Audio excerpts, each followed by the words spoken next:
Picture this. The year is 1493. June 12th, Rome. You're standing in a bedchamber in the Vatican Palace. You're 13 years old. Your name is Lucrezia Borgia. Your father is the Pope, the most powerful man in Christendom. And he's watching you, not from the room, through a hidden door, a specially constructed viewing aperture built into the wall. With him stand 3 cardinals and your brother, Cesare, all of them watching as your new husband, Giovanni Sforza, Lord of Pesaro, approaches the bed. You can hear their breathing through the wall. This isn't a wedding night. This is a performance, and you're the stage.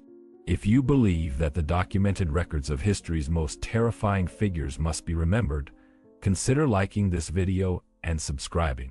Your support unearths more accounts from the darkest corners of Renaissance corruption. This is the story of what they did to Lucrezia Borgia, not just on that night, but over the next 26 years. A systematic machine of psychological and sexual manipulation orchestrated by the most powerful family in Europe. Here's what makes this especially sinister. Lucrezia wasn't just another political pawn married off for alliances. She was the centerpiece of an elaborate system her father Pope Alexander VI and her brother Cesare Borgia designed to control the Italian peninsula through a combination of sexual politics, strategic marriages, and psychological warfare. And the documented evidence suggests she understood exactly what was happening to her from the very beginning. Let's start with who Lucrezia actually was before that night in June 1493. Born April 18, 1480, in the town of Subiaco, near Rome. Her father, Rodrigo Borgia, wasn't pope yet, just a cardinal with ambitions that terrified the other cardinals. Her mother, Vanosa de Catane, was his official mistress, one of several women who bore him children while he rose through the church hierarchy. Lucrezia grew up in a palazzo in Rome, surrounded by tutors, servants, and the constant awareness that she was different. Not legitimate, not quite noble, but somehow more valuable than either. Contemporary accounts describe her as exceptionally beautiful. Golden hair that reached her waist, pale blue eyes, a delicate frame that made her appear younger than her years. She spoke Latin, Italian, French, and Spanish fluently by age 10, played the lute, wrote poetry.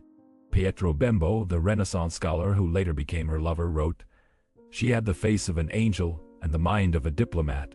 Even as a child, she understood power in ways that terrified grown men. Think about what that means. By age 10, Lucrezia Borgia had been taught that her body, her beauty, her very existence was a political instrument. Not by accident, by design, her father's design. When Rodrigo Borgia became Pope Alexander VI in August 1492, Lucrezia was 12 years old. Within 3 months, he had arranged her first marriage, not to Giovanni Sforza, that came later. First, he married her by proxy to a Spanish nobleman she'd never met. Then, when political winds shifted, he simply annulled that marriage before it could be consummated. Lucrezia learned the lesson. Marriages could be unmade as easily as made.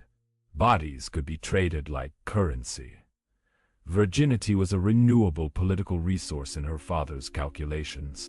She was 13 when he arranged her marriage to Giovanni Sforza, Lord of Pesaro. 26 years old, reasonably handsome, from a powerful Milanese family. The marriage secured an alliance with Milan that Pope Alexander needed. The wedding took place June 12, 1493, in the Vatican Palace. Here's where the documented horror begins. Johannes Burchard, the Pope's master of ceremonies, kept meticulous records of everything that happened in the Vatican. His diary, discovered centuries later, provides details that most historians still struggle to contextualize. He records that Pope Alexander VI insisted the marriage be consummated immediately after the ceremony. Not unusual for the period, consummation witnesses were common to prove the marriage was valid. But Alexander took it further. He had a special chamber prepared, a bedchamber with a concealed viewing aperture built into one wall. Behind that wall, a small room where he could stand with witnesses and observe the consummation directly. Borgia's diary states, His Holiness insisted upon personal verification of the consummation, stating that the alliance with Milan was too important to rest upon the mere word of the bridegroom. Think about the psychology of this. You're Lucrezia Borgia, 13 years old. You've been educated, pampered, told you're precious and valuable. And now your father, the Pope, the Vicar of Christ, the man who claims to represent God on earth, is watching through a wall as a 26-year-old man you've known for 3 weeks climbs into bed with you. You can hear them breathing. Giovanni Sforza later testified during annulment proceedings that he felt observed and judged during the consummation. That Pope Alexander questioned him the next morning about specific details, positions, duration. Lucrezia's responses. Sforza described it as the most unnatural interrogation a man could endure, as though my manhood was being examined like a horse for purchase. But here's what should truly disturb you. This wasn't the end of the surveillance. It was the beginning of a pattern. Over the next 3 years of marriage, Lucrezia and Giovanni lived primarily in Pesaro, away from Rome. But whenever they visited the Vatican, which political necessity required frequently, Pope Alexander insisted they use the same bedchamber, the one with the viewing aperture. Lucrezia knew he was watching. Giovanni knew. Everyone knew. Contemporary letters from the Milanese ambassador to Duke Ludovico Sforza described the situation as an obscenity that defies description, wherein the Holy Father treats his daughter's marriage bed as a theater for his own purposes. What were those purposes? Here's where the machine becomes clear. Pope Alexander VI wasn't just a voyeur, though the evidence suggests he was that too. He was gathering intelligence, information, leveraging every detail about Lucrezia's marriage, her compliance, her pleasure, or lack thereof, Giovanni's performance, the dynamics of their relationship, all of it became data the Pope could use for political manipulation. When the alliance with Milan no longer served Borgia interests, Alexander decided the marriage needed to end. December 1497. Lucrezia is 17 years old. Pope Alexander declares his intention to annul Lucrezia's marriage to Giovanni Sforza on grounds of non-consummation. Think about that. 4.5 years of marriages, multiple verified consummations, witnessed by the Pope himself through that viewing aperture. And now he's claiming the marriage was never consummated. Giovanni Sforza exploded with rage, and he knew what this would do to his reputation. Declaring non-consummation meant declaring him impotent. In Renaissance Italy, that destroyed a man's honor more completely than any military defeat. He refused to agree to the annulment. So the Borgias applied pressure. First, they sent Cesare Borgia, Lucrezia's brother, to negotiate. Cesare, already known as one of the most dangerous men in Italy, arrived in Pesaro with a small army and a simple message: sign the annulment papers or face charges of treason against the Pope. Giovanni still refused. Then they brought Lucrezia herself into the strategy. And here's where her role becomes impossible to categorize simply as victim. According to testimony preserved in Vatican archives, Lucrezia met privately with Giovanni and offered him a deal. She would testify that he was impotent. In exchange, he would receive 31,000 ducats, an enormous sum, and safe passage out of Italy. Giovanni recorded his response in a letter to his cousin. She spoke with the coldness of a merchant negotiating for fish. The girl I married, who wept on our wedding night, has become something I cannot recognize, a creature made by her father. Think about what this reveals. By age 17, Lucrezia had learned to weaponize her own humiliation. To turn the surveillance, the violations, the complete lack of privacy into a tool she could use. The machine her father built had taught her to become part of its mechanisms. But the deal wasn't enough for Pope Alexander. He wanted complete humiliation of the Sforza family. So he added a condition. Giovanni would have to submit to a physical examination by papal physicians to prove his impotence, in front of witnesses, cardinals, representatives from multiple Italian states.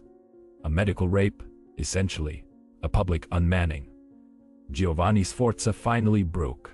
He signed the annulment papers, but in a final act of defiance, He added a statement that would haunt the Borgias.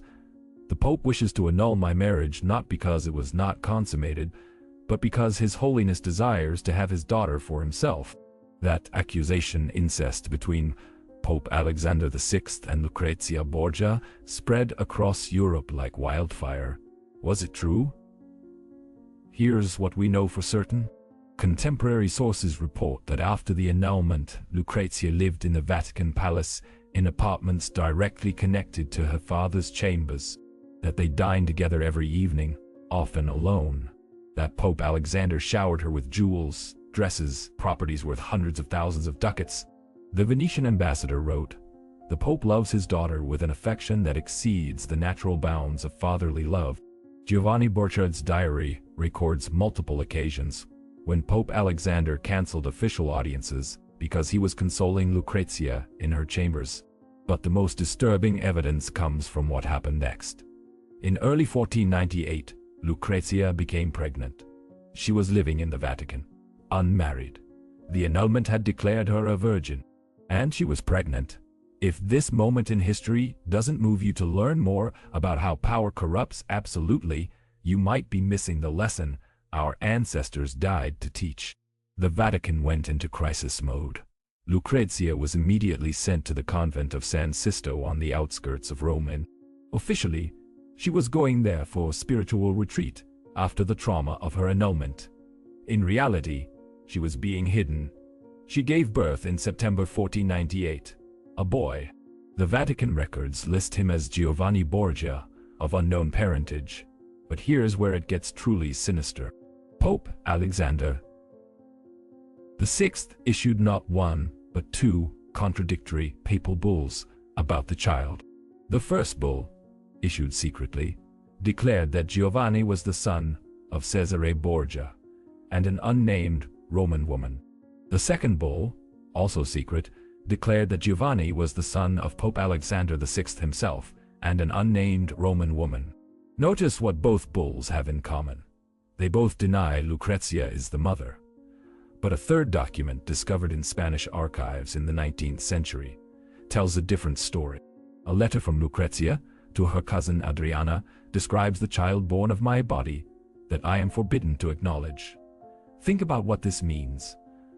Lucrezia gave birth to a child at age 18. That child was immediately taken from her, and she was forced to participate in covering up his existence, while two separate documents were created to obscure the identity of the father. Who was the father? Giovanni Sforza claimed it was Pope Alexander VI himself. Other sources suggest Cesare Borgia. Some historians argue it was a secret lover, possibly Pietro Calderon, a papal chamberlain who was mysteriously murdered shortly after the birth. The truth is probably buried in Vatican archives that remain sealed to this day. But here's what's not in dispute. Lucrezia was never allowed to publicly acknowledge her own child. The boy, later legitimized and given titles and property, grew up calling Lucrezia his sister, not his mother. Imagine that psychological torture. You give birth, they take your baby. You're forced to smile and call him your brother. And everyone at court knows the truth but pretends they don't. That's the machine the Borgias built. A system where even biological reality could be rewritten by papal decree. And Lucrezia's nightmare was just beginning. Within months of the birth, Pope Alexander arranged her second marriage. Alfonso of Aragon, Duke of Bisceglie, 17 years old, handsome, by all accounts genuinely in love with Lucrezia. He was the illegitimate son of King Alfonso II of Naples, which made him useful for Borgia alliances with the Kingdom of Naples. They married July 21, 1498. For a brief period, Lucrezia seemed happy. Contemporary accounts describe her laughing again. Alfonso wrote poetry to her.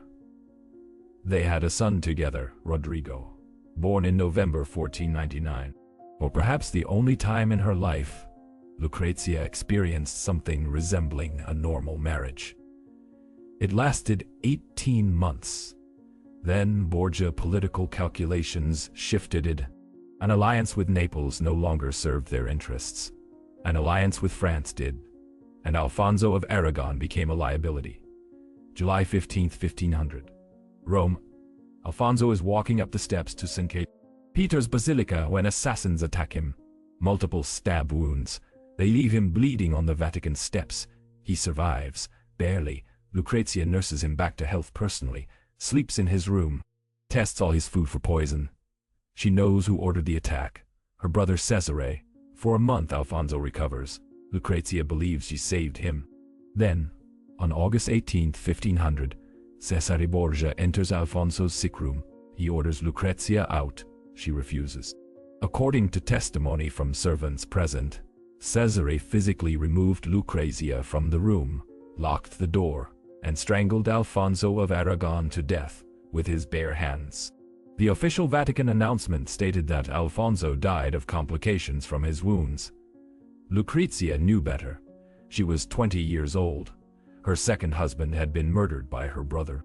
Her first marriage had been annulled through humiliation and threats. Her child had been taken from her. And her father, Pope Alexander VI, did nothing to punish Cesare. Instead, he comforted Lucrezia and began arranging her third marriage. Here's what should haunt you. After Alfonso's murder, Lucrezia entered a period of what contemporary sources describe as profound melancholy. She stopped eating, stopped speaking. Servants reported finding her standing at windows for hours, staring at nothing. She'd become a ghost in her own life. But the machine wasn't finished with her yet. Pope Alexander needed one more alliance, one more strategic marriage to cement Borgia power in northern Italy. Alfonso d'Este, Duke of Ferrara, heir to one of the richest duchies in Italy. Alfonso didn't want to marry Lucrezia Borgia. He'd heard all the rumors: incest, murder, her child of mysterious parentage. He called her the Pope's harlot in private letters. Pope Alexander made him an offer he couldn't refuse. 100,000 ducats as dowry, plus cancellation of all papal taxes on Ferrara for 10 years, plus military support against Venice, in exchange for marrying the damaged daughter of the Pope. Alfonso d'Este agreed. Not because he wanted Lucrezia, because 100,000 ducats was too much money to refuse. They married December 30th, 1501. Lucrezia was 21 years old. This was her third marriage. She'd been sexually surveilled, annulled, impregnated and separated from her child, fallen genuinely in love, and watched her husband murdered. And now she was being sent to Ferrara to marry a man who despised her. Here's where Lucrezia's story takes an unexpected turn. In Ferrara, away from Rome, away from her father and Cesare, something changed. She threw herself into ruling the duchy when Alfonso was away on military campaigns. She became a patron of artists and poets. Pietro Bembo, the great Renaissance scholar, fell deeply in love with her. Their letters, still preserved, reveal a woman of extraordinary intelligence and emotional depth. She bore Alfonso 4 children, though 2 died in infancy. She survived multiple difficult pregnancies. She became genuinely beloved by the people of Ferrara. Contemporary accounts describe her transformation. The melancholy lifted. She laughed again. She danced. But was she ever truly free? Pope Alexander VI died in August 1503. Cesare Borgia fell from power shortly after. The Borgia political machine collapsed. Lucrezia was 23 years old when she got the news. Her reaction, recorded by her secretary, was complex. She wept. Then she ordered all portraits of her father removed from her apartments. Then she attended a mass for his soul. Even in his death, she couldn't escape the psychological chains he'd forged. For the next 16 years, Lucrezia lived in Ferrara. She became one of the great patronesses of the Renaissance. Her court rivaled the Medici in Florence. Artists, poets, scholars, all flocked to Ferrara because of Lucrezia's support. But those who knew her best reported that she never fully recovered from what the Borgias had done to her. Pietro Bembo wrote, years after their affair ended, she carried sadness in her eyes that no amount of laughter could disguise, as though part of her soul remained locked in that bedchamber in the Vatican, forever being watched. Think about that image, decades later, hundreds of miles from Rome, surrounded by art and poetry, and genuine affection from people who loved her for herself, and still haunted by that night when she was 13 years old and her father watched through a wall as her innocence was taken. That's the legacy of systematic psychological abuse. It doesn't end when the abuser dies. It echoes through decades. Lucrezia Borgia died June 24, 1519. She was 39 years old. She died from complications of childbirth, her 8th pregnancy.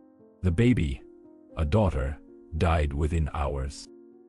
Her final words, recorded by the priest who administered last rites: "I pray God forgives my father for what he made me. Not what she did, what he made her."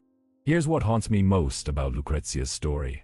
For 500 years, historians portrayed her as the villain, the seductress, the Borgia poisoner, the incestuous daughter who corrupted Renaissance Italy.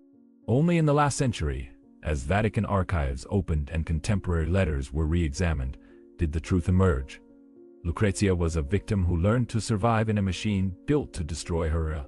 She was watched, controlled, married, and unmarried at will, separated from her children, forced to witness murder, used as political currency in transactions that valued her beauty and family name, but never her humanity. And through it all, she found moments of genuine love with Alfonso of Aragon, with Pietro Bembo, with her children, with the people of Ferrara who mourned her death for months. She was more than what was done to her. But what was done to her shaped every single day of her 39 years. Think about the arithmetic of trauma. Lucrezia lived under direct Borgia control for 23 years. She was free in Ferrara for 16 years after her father's death. Even in that freedom, the surveillance never truly ended. Alfonso d'Este kept mistresses and treated Lucrezia with public coldness. She knew courtiers whispered about her past. Every pregnancy brought medical scrutiny that echoed that first hidden birth. The machine her father built didn't need him to keep running. So what do we do with this story? Here's what we don't do. We don't romanticize it. We don't turn Lucrezia into a girl boss icon who overcame adversity through cleverness. That sanitizes the horror.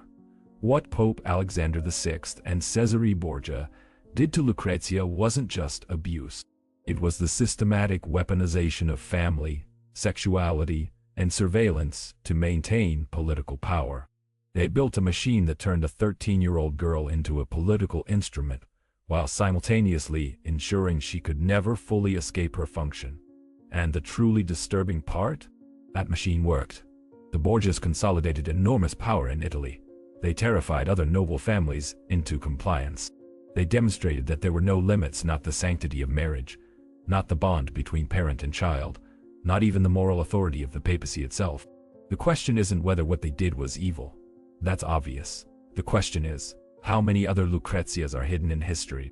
How many other people, especially women, were systematically destroyed by families who claimed to love them while treating them as property? And what does it say about us that we turned Lucrezia into a villain for 500 years, rather than confront the men who actually built the machine?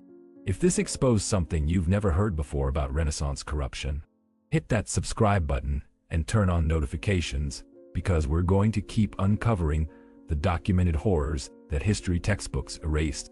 Drop a comment with your thoughts and I'll see you in the next investigation. One final detail that should stay with you. In Ferrara, there's a portrait of Lucrezia Borgia painted by Bartolomeo Veneto around 1502, right after her 3rd marriage. She's wearing a simple dress, no jewels, her hands are folded, her expression is calm, but if you look closely at her eyes you can see it. The awareness that she's being watched. Even in paint, even in a portrait she commissioned herself. 500 years later, she's still being observed. Just like her father taught her she always would be. That's the machine. It never really stops. This is the documented account of what they did to Lucrezia Borgia. Not a legend, not a rumor, history.